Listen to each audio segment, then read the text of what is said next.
Trump, first segment. His bigotry has been exposed in a major way.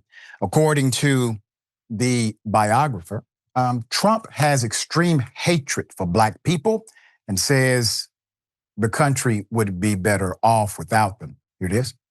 Is Trump racist? I mean, the word racist, which now becomes in the Trump world a kind of high praise, and because it's meant to suggest the liberal overreach, and the liberals call anybody racist. Therefore, if you call him a racist, he's not a racist. Well, clearly he has some issue with Black people, what we might conventionally call racist. The world is a better place to him without Black people, or without having to be aware of Black people, without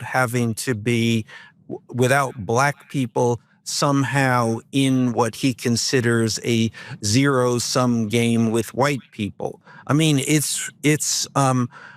he has an issue there that is that certainly regards Black people as profoundly different from white people.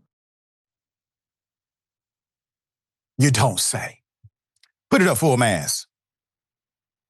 The most unsurprising segment on Indisputable.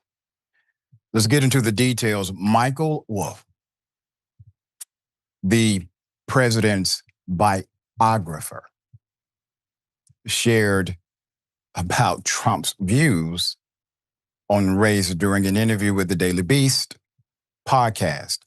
Now, keep the picture up. I want to make this note for the record. He's not trying to be adversarial to Donald Trump, the person. He's trying to archive a historical narrative in a proper context. The context is simply what it is. Wolff has written 2 books on Trump, All or Nothing, How Trump Recaptured America, and Fire and Fury, Inside the Trump White House. For the latter book, published in 2018, the author said he spent 3 hours interviewing Trump. Trump claimed to have given the author 0 access to the White House. Well, somebody's lying. Quote, "I never spoke to him for the book," Trump said. "Full of lies, misrepresentations, and sources that don't exist." Interesting. That's exactly what Michael said you would say. All right, there's more. So as a reminder, Trump established his credibility with far-right racists when he pushed the rumor that President Barack Obama was not born in the U.S. The real estate developer claimed he sent investigators to Hawaii and found President Obama's birth certificate. It was a lie, which Obama eventually released. We all remember that. Now, it's interesting. This is still part of the conversation. But yeah, so Donald Trump did not create the lie. Republicans did. Regular Republicans created the lie. Everyday people, conservatives, created the lie. They knew it was a lie. They used that lie to divide the nation. And they did it intentionally. And then when they said, you know what? It's a lie. He's actually American. Trump says, no, he's not. And all of a sudden, because Trump was willing to lie longer than any other Republican about the Black male president, he becomes the heir apparent, the champion for white bigots. 2016, when he first ran for president, Trump routinely retweeted white supremacists and neo-Nazis who endorsed him. Following the Unite the Right rally, Charlottesville, Virginia, 2017, in which a counter-protester was killed by a white supremacist who drove his car into a crowd. The president claimed there were, quote, some very fine people and also on both sides, drawing praise for defending the truth according to white nationalist Richard Spencer. This is when it really started to show publicly. He reportedly claimed immigrants who come to the U.S. from Haiti, all have the AIDS virus, HIV, and warned that Nigerian refugees would come here and never go back to their huts once they saw America. Trump expanded on those remarks by asking a bipartisan conference on immigration, quote, why are we having all these people from whole countries come here?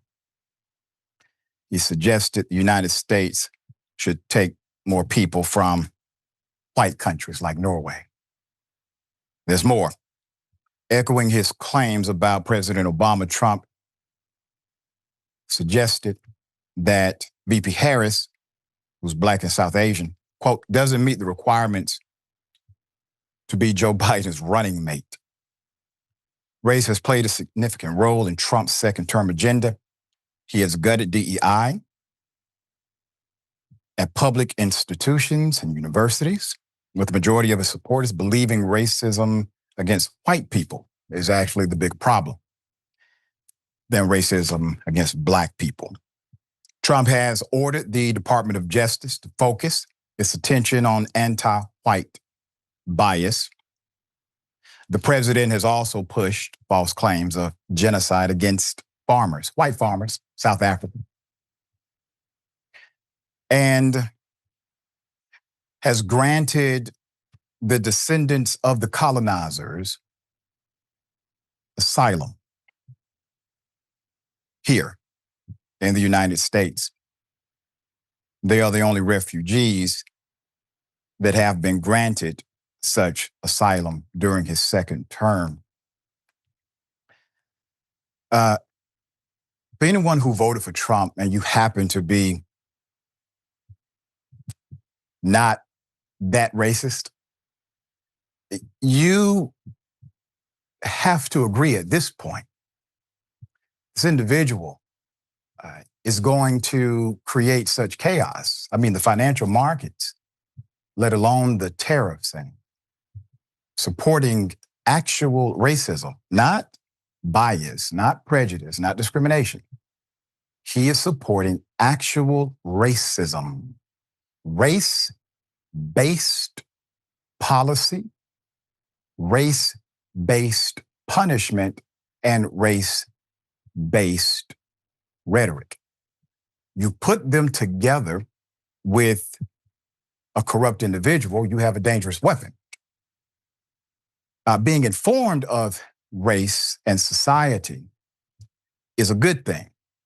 Being adverse to the conversation while ripping down the institutions that create equity, well, that's the evil thing. Allegations of Trump's racism extended well before his foray into politics. In 1973, Trump Management Corporation was sued by the DOJ because they violated the Fair Housing Act. They refused, according to the allegation, to rent to Black people. Trump claimed the government was trying to force him to rent to welfare recipients, which is not true. And he continues to claim that the Central Park Five, the exonerated Central Park Five, mostly Black teenagers, that they did, in fact, sexually assault a white jogger in 1989, even though they were, once again, fully exonerated in 2002. Okay. That's a short list, by the way, right? Qualifications to be a racist. All right, dear brother, what are your thoughts? Right. I mean, like I was gonna list off some stuff too, but you pretty much laid it all out. But I just definitely wanted to add on to, as you pointed out before, like any criticism that you give to the right wing, they wear it as a badge of honor. Cause it's like, oh, I just want to be able to say the N-word on Twitter without being censored or blocked. Cause that's just, they're super brave because they get to take it back to the old times. But one of the things I don't think that you mentioned, you remember when Trump was campaigning and Byron Donalds, he was down there tap dancing and he was like, that's one of the good ones. He looked at Byron Donalds and said out loud out of his mouth, that's one of the good ones. And then he didn't. And then he got no position in the administration in return, did all that. And, it's just like, also don't forget, this man came to, like, he started his campaign coming down the escalator and immediately said, man, Mexicans ain't about nothing. They, you know what I'm saying? They criminals, they sending over their worst people.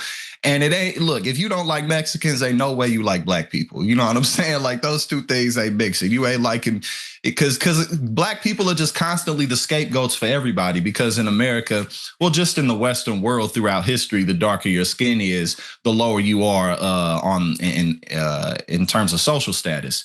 So everybody's trying to scapegoat themselves away from the black community as much as they can. So, everything about this man's life has been racist, and that's why his base is as racist as it is, let alone all the just general corruption that we're seeing him doing now. He's just, freeing game show hosts and letting everybody out of prison. So, I mean, none of this is surprising, but of course, we still live in an environment where, again, you call them racist, you tripping. Nothing to see here. Yeah, and the irony, brother, this man has figured out how to demean every demographic in some way: women, people of color, those with disabilities. But he has never said anything negative against white racists in the United States. It's quite fascinating. All right, we'll bring updates as they come.